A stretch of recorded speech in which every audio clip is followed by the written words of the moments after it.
Donald Trump awandise ebigambo bino wulira. I have already organized my team. They are ready for the mission. Uganda, I am on my way as promised. Me taking Museveni and his son Muhoozi does not take me time. I will only use 2 minutes. I have spoken to Bobi Wine and we have agreed to take action on 15th February 2026, but we shall not harm innocent people. We only need Museveni and Muhoozi. Ati keno nsome. Nawe nga bw'ogiraba ku video yange ogisome era tewaba wannoonya nga ng'agamba mbu ki baalamu mukimanyi ng'ennaku z'omwezi 15 ng'ennaku z'omwezi 15 Trump ayinza otukyalira ng'ennaku z'omwezi 10 ziri mu wiiki nga 2 okuva kati leero si 3 agambye yayogedde ne Bobi Wine ekijja si muntu. Okusinziira ku buli kimu kyonna ekigenda mu maaso kiraga nti tulina surplus gye tugenda okufuna gye tuteetegekedde ng'egenda kujja mu ggwanga Uganda. Ebintu engeri gye bitambula, abantu engeri gye bakolamu ebintu, kiraga nti waliwo ka surprise akagenda okujja ate nga waliwo abakamanyiiko nti kayinza obbatomera essaawa yonna.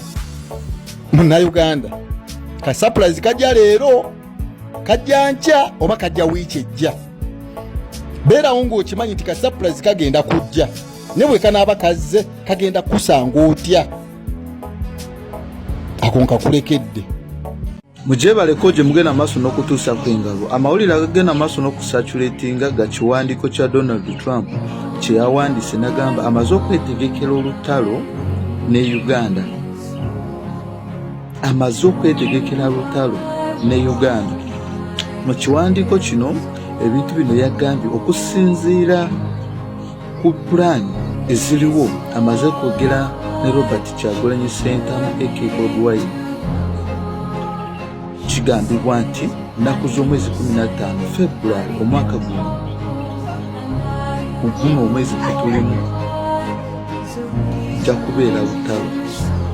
Yagambye ayagala kwata Museveni ne mutabani we Muhoozi, naye yagambye mu dakiika 2 kye kyasinze okuneewuunyisa. Mu dakiika 2 yagambye ajja kubeera nga akutte Museveni ne mutabani we Muhoozi. Era Donald Trump yawandiise mu kiwandiiko kino n'agamba tagenda kulumya abantu abatalina musango. Tagenda kulumya abantu abatalina musango, yayagala abantu babiri nga kye yakola mu ggwanga liri. Ge mawulire essaawa zino agakoze eki agasatulatinga ku intaneti wa essaawa yonna kikozi kye mwasabirira okuva edda Katonda amaze n'abaddamu essaala zammwe. Gula emmere giteeke mu nsonda y'ennyumba. Imbu Museveni bagenda kumuvubanga kyennyanja. Abamerika essaawa yonna bagenda bba bayingira from today. Mubeere sitedde. Tewagenda kubeerawo olutalo ntino lw'amaanyi kusasamaza nsi nedda. Bo bagenda kujja bavuba ekyennyanja kyabwe bakitwale. Museveni Masiti go, Museveni Masiti go. Mukitegedde. Abana Uganda kyembasaba bw'oba ozizaayo omwana ku ssomero school fees bawe kitundu. Bw'oba ozizza omwana ku ssomero school fees bawe kitundu. Bagambe endala zijja.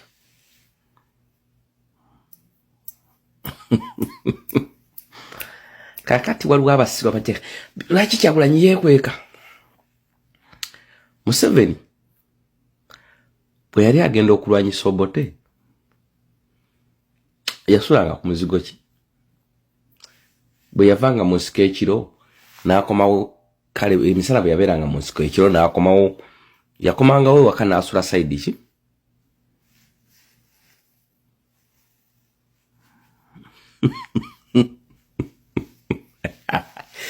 Bannayo omuntu awonye ekyeyo, omuntu awonye amawanga. Yadde okwabwa obwe bw'ati. Kyagulanyi weebale tuula walindira. Tweyanze nnyo tweyanze eki. Tuwonye omuzira. Nga tujja tuwanise bendera tuti nga abazira b'ensi. ababadde ku kyeyo naye tebasirise ng'olwo bannamawulire batandise okyusa olulimi abayimbi bakyusa twali tukola ssente babajjako interview wali olira otya bakyusizza bannaddiini abamu gondera gavumenti eriko gy'oyagala ekusaye ng'oli mulamu sitaani ali ku nsi nga gwe tomugondera yesu anaagenda okudda okukima abalamu n'abafu akusaye ng'oli mulamu bannaddiini nammwe abagamba nti gondera gavumenti eriko gy'oyagala ekusaye ng'oli mulamu nga togondera sitaani yesu agenda okudda okukomawo okukima abalamu n'abafu asobola okukusala ng'oli mulamu lwaki ojeemera sitaani ate nga sitaani asobola okukutta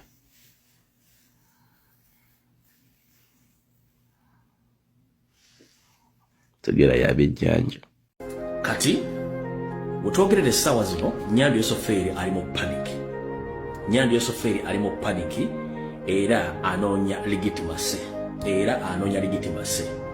Wabula legitimacy ekyagaanye okukola nga bw'agyagala. Ekisookera ddala olunaku olwaleero ku kitebe badde press conference mpiikinzeemu in courts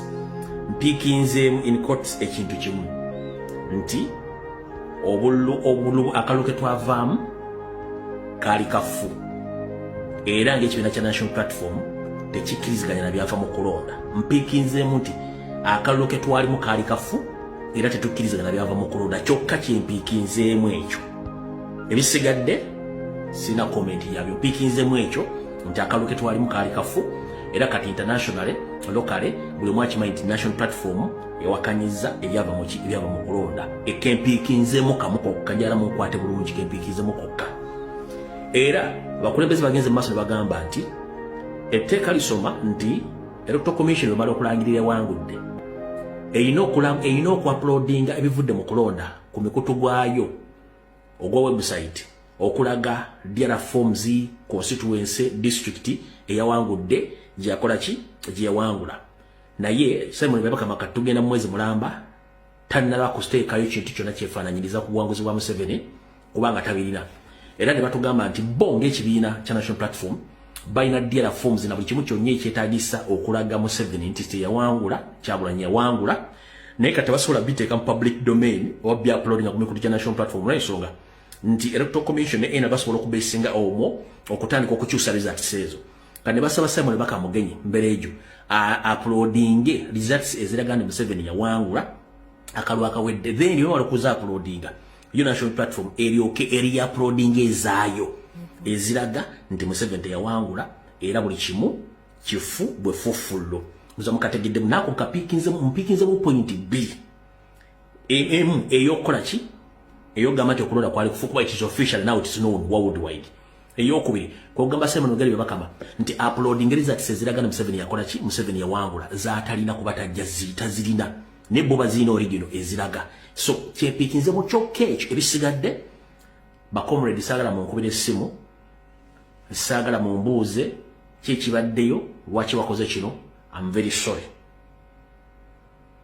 Mbaddamu saagala mumbuuze ku kintu kyonna ekyogeddwa. I'm very sorry. Nze ndi mu revolution era ndi wa people power. Ebyogeddwa sina kyengenda commentinga, just nkotinzemu obuntu obubiri bwokka era bwe mbagambye mbutegedde bulungi nnyo. So awo tuvuddewo era saagala kuddawo, mukitegedde bulungi nnyo. Katusimbudde video. Kati Museveni olw'okuba ayagala kulegitimizinga buwanguzi bwe, bino byasazeewo okukola mu kulegitimizinga obuwanguzi bwe nga ensi yonna emusibidde ekikookolo. Njala bagamba ensi yonna esibidde Museveni ekikookolo. Byonna byali mu kukola abikola ali mu panic. Byengendo bagamba mbiteekeko essira era mbiwulirize bulungi nnyo. Omusajja ali mu kutya, tamanyi kiddako. Musookemu wali kigambo kye bayita diversion eziri created by the state okubajja ku mulamwa. Nkiddamu, musookemu wali diversion ezicreatingiddwa state okubajja ku mulamwa. 1. ebifaananyi oba obutambi bw'obuseegu bwonna musooke mubuteeke ebbali. Ezo state created diversions. Ompulira bulungi nnyo. Ebifaananyi oba video oba obuseegu obufuluma essaawa zino mubuteeke ku bbali nga bw'abannabyabufuzi mubuteeke ku bbali. Olutalo wakati wa Muhoozi, Kulisi Baryomunsi Olukwe, David Kabanda, olutalo wakati wa Muhoozi ne Mukoddomi we musooka muluteeke ebbali. Ezo na state created diversions. Nze nabagamba ekigambo kimu njala kuwulira nga Lwaboga akubye Muhoozi essasi oba Muhoozi akubye Lwaboga essasi. Njala kuwulira nga Muhoozi akubye Lwaboga essasi oba Lwaboga akubye Muhoozi essasi oba Salimu Sala akubye Museveni essasi oba Janet akubye Muhoozi essasi. Wenjo kakasiza kiki baagala okukola n'ekyo ekituufu. Kubanga bali bali commission ya kutwala ggwanga kati bisogadde mbireke byonna temu commenting temu sharing muleke mubaleke bakole vulugu waabwe mbagambye temugenda bintu muleke entalo zaabwe. Ompulira bulungi nnyo. Ezo bonna ba stated funded agents abali ku social media creatinga economic picture nti Uganda eri bulungi bo business wise bakola bulungi nnyo.